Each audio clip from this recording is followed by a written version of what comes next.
Nơiประเทศกัมพูชีគេតែងនិយាយថាទីណាមានទឹកទីនោះមានត្រីហើយជារៀងរាល់ឆ្នាំរដូវត្រីចុះប្រជាពលរដ្ឋខ្មែរមួយចំនួនបាននាំគ្នាទិញត្រីដើម្បីយកទៅធ្វើប្រហុកផ្អកនិងធ្វើជាអាហារបម្រុងតើនៅឆ្នាំនេះត្រីយ៉ាងដូចម្តេចដែរជារៀងរាល់ឆ្នាំការបើកការនេសាទត្រីគឺធ្វើនៅដើមខែវិច្ឆិការីឯរដូវត្រីចុះខ្លាំងនៅខែមករាគឺជារដូវប្រមូលផលត្រីទាំងធំទាំងតូចពិសេសប្រភេទត្រីធ្វើប្រហុកផ្អកត្រីទាំងនោះចេញមកពីគ្រប់ទីកន្លែងតាមដែនឡូនេសាទបឹងស្ទឹងអូនិងព្រៃនានាចំពោះឆ្នាំនេះប្រជាពលរដ្ឋជាអ្នករងចាំទិញត្រីប្រហុកផ្អកឬយកទៅលក់បន្តនៅតាមទីផ្សារនានាក៏បានត្អូញត្អែដែរថាការប្រមូលផលត្រីក្នុងឆ្នាំនេះកន្លែងខ្ញុំឡូលេខ 2B ហ្នឹងវាធ្លាក់ជាងឆ្នាំទៅ 50% ហើយកត្តាដែលធ្លាក់ហ្នឹងវាមាន2ទី1អាដើមទឹកហ្នឹងខែទឹកឡើងហ្នឹងគឺវាឡើងតិចវាឡើងតិចម្ល៉េះហើយការទឹកឡើងដែលតិចហ្នឹងវាធម្មតាត្រីចូលគឺត្រីចូលមកពេលទឹកឡើងហ្នឹងចូលទៅត្រីសាបតពងកូនហើយដល់ពេលទឹកវាឡើងតិចអញ្ចឹងត្រីចូលក៏វាតិចដែរហើយដល់មកវិញក៏វាតិចដែរមកទៅវាឃើញមានត្រីមានសាច់ទេសោះទៅអស់ហើយអត់ដូចឆ្នាំមុនរៀងក្រាន់ដល់ពេលឆ្នាំនេះរៀងទៅតែហ្មងណាវាអត់មានណាដូចថាឆ្នាំមុនម្ដងចាក់ពីបេតោនេះទៅឆ្នាំនេះម្ដងលើក20គីឡូហ្នឹងតម្លៃឆ្នាំមុនវាត្រឹម1300 1200ដល់ឆ្នាំនេះឡើងដល់ទៅ2000ទៅ2500ទិញមកពីដៃយើងហ្នឹង2000យកមកលក់អាន23ជួនកាល25ដល់ពេលឥឡូវយកមកអង្គុយមើលអត់មានមនុស្សការមកព្រាត់មកវាថ្លៃពេកឥឡូវហ្នឹងអត់មានងារចំណេញទេមានតែខាតកន្លះមកទិញតែ4-10គីឡូទៅវិញហ្នឹងថាគ្នាមកកុំឲ្យទៅអត់កុំឲ្យខ្មាស់គេទៅស្រុកអត់មានបានប្រៃប្រហោគាត់និយាយចឹងព្រោះគាត់ថាគាត់មកគាត់ខ្ចីលុយគេបើទៅវិញអត់ទេក៏យើងនៅតែសងគេលោះឲ្យបានត្រីទៅផ្ទះបន្តិចតែបានឲ្យកូនហូបទៅគាត់ថាអូឆ្នាំមុនធ្លាប់ចំហុយមួយចានហើយឆ្នាំនេះម្ដងចំហុយ3ច្បាបាទមន្ត្រីនៃរដ្ឋបាលជលផលក៏ដូចជាមន្ត្រីពាក់ព័ន្ធក៏ទទួលស្គាល់អំពីការធ្លាក់ចុះនៃប្រមាណផលជលផលនាឆ្នាំនេះដោយសំអាងទៅលើហេតុផលមួយចំនួនរដូវធ្វើប្រហុកនេះគឺដោយសារទឹកឆ្នាំនេះឡើងគឺថាឡើងពីខែ7ខែ8មកនេះទៀបជាងឆ្នាំទៅអញ្ចឹងបានជាខ្ញុំបានប៉ាន់ប្រមាណតាំងពីគិតនៅម្ដុំខែ8ខែ9ថាអាចប្រហែលជាថយដល់ 30% បាទនៅຂະຫນາດខែមករាត្រីប្រហុកដែលយើងចាប់បានថយ 50% រួចទៅហើយຂະຫນາດខែមករាបាទຂະຫນາດខែបោះនេះកន្លងមកមុននេះយើងមិនទាន់បុកសរុបស្ថិតិទេក៏ប៉ុន្តែក៏ប្រហែលថយជាងឆ្នាំទៅប្រហែលជា20ឬ 30% ដែរបញ្ហាធនធានមច្ឆជាតិធ្លាក់ចុះនៅឆ្នាំនេះតាមការយល់ឃើញរបស់លោកជំទាវលីស្រីវីណាអ្នកដំណើររាជគណៈបកសំរងស៊ីបានលើកឡើងថាដោយសារតែការកាប់ទន្ទ្រានព្រៃលិចទឹកដើម្បីយកដីធ្វើជាកម្មសិទ្ធិការបូមដីចាក់នៅតាមតំបន់ព្រៃលិចទឹកឬនៅតាមបឹងមួយចំនួនការប្រគល់ឡូនេសាទមានទំហំធំទៅឲ្យឯកជនគ្រប់គ្រងនិងការបូមខ្សាច់ពីបានទន្លេតាមតំបន់មួយចំនួនជាដើមឡាក់ត្រូវគ្រប់គ្រងការនេសាទ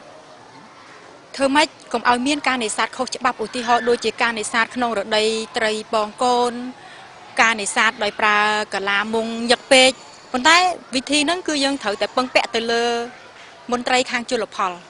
ហើយដើម្បីពឹងពាក់ទៅលើមន្ត្រីជលផលបានទី1គាត់ត្រូវមានប្រាក់ខែច្រើនដំឡើងប្រាក់ខែគាត់ឲ្យច្រើនហើយគ្រប់គ្រងគាត់ឲ្យបានដើម្បីកុំឲ្យគាត់ស៊ីសំណុកសោកប៉ាន់ជាមួយនឹងឈ្មួញដែលគ្រប់គ្រងឡូនេសាទដ៏ធំ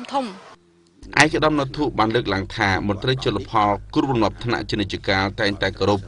នៅវិន័យពាក់ព័ន្ធនឹងច្បាប់ជលផលហើយជានេះទៅទៀតក្នុងមួយឆ្នាំរដ្ឋបាលជលផលបានលែងត្រីពូជនិងកូនត្រីរាប់លានក្បាលទៅក្នុងបឹងធម្មជាតិនៅតាមឡូនេសាទមួយចំនួនម្ចាស់ឡូគេក៏បានថែរក្សាការពារពូជត្រីនៅក្នុងដែនឡូរបស់គេមិនតែប៉ុណ្ណោះថែមទាំងបានលែងកូនត្រីនិងមេត្រីពូជថែមទៀតដើម្បីឲ្យត្រីសម្បូរផលត្រីឆ្នាំនេះបាទសម្រាប់លោកក្នុងខ្ញុំនេះបាទដែលខ្ញុំគ្រប់គ្រងនេះឃើញថាមានការកើនឡើង បន្តិចបាទកត្តាដែលកើតឡើងនេះទី1ខ្ញុំបានលែងមេពូជត្រីបាទទៅតាមគោលការណ៍គោលនយោបាយរបស់រដ្ឋាភិបាលហើយឆ្នាំនេះកើនត្រីរ៉ស់ច្រើនបាទត្រីរ៉ស់សម្រាប់ត្រីរ៉ស់គឺកើនច្រើនបាទហើយសម្រាប់ត្រីប្រហុកត្រីអីនេះក៏មានការកើនឡើងជាឆ្នាំតែបន្តិចមិនច្រើននេះប៉ុន្តែកត្តាដែលខ្ញុំពិនិត្យឃើញថាកើននេះទី1ហេតុអីបានជាថាទឹកតូចបែរទៅជាតំបន់ខ្ញុំនោះវាមានការកើនត្រីបាទដោយសារទី1អាជ្ញាធរដែនដីខេត្តស្រុកឃុំជាពិសេសខាងរដ្ឋបាលជលផលក្រសួងកសិកម្មដែលបានចុះទៅណែនាំប្រជាពលរដ្ឋបាទកុំអោយប្រើនៅឧបករណ៍ដែលខុសច្បាប់កាលណាប្រើឧបករណ៍ខុសច្បាប់ដូចជាឆក់ដូចជាដាក់សយើនស្បែកមុខនេះមិនមែនតែបំផ្លាញពូជត្រីទេគឺបំផ្លាញខ្លួនឯងតែម្ដងសារព័ត៌មានក្នុងស្រុកខ្លះបានសរសេរថានៅឆ្នាំ2011នេះក្រសួងកសិកម្មរុក្ខាប្រមាញ់និងនេសាទមានផែនការផលិតប្រហុកឲ្យបានប្រមាណពី5ទៅ60000តោនសម្រាប់បំពេញសេចក្តីត្រូវការរបស់ប្រជាពលរដ្ឋតើផែនការនេះអាចសម្រេចបានដែរឬទេផែនការរបស់ក្រសួងដែលកំណត់ថានឹងធ្វើឲ្យបានវាជាឆន្ទៈក្នុងការអនុវត្តផែនការរបស់ក្រសួងរបស់រដ្ឋបាលជលផលដែលលោកខំប្រឹងប្រែងប៉ុន្តែបើយើង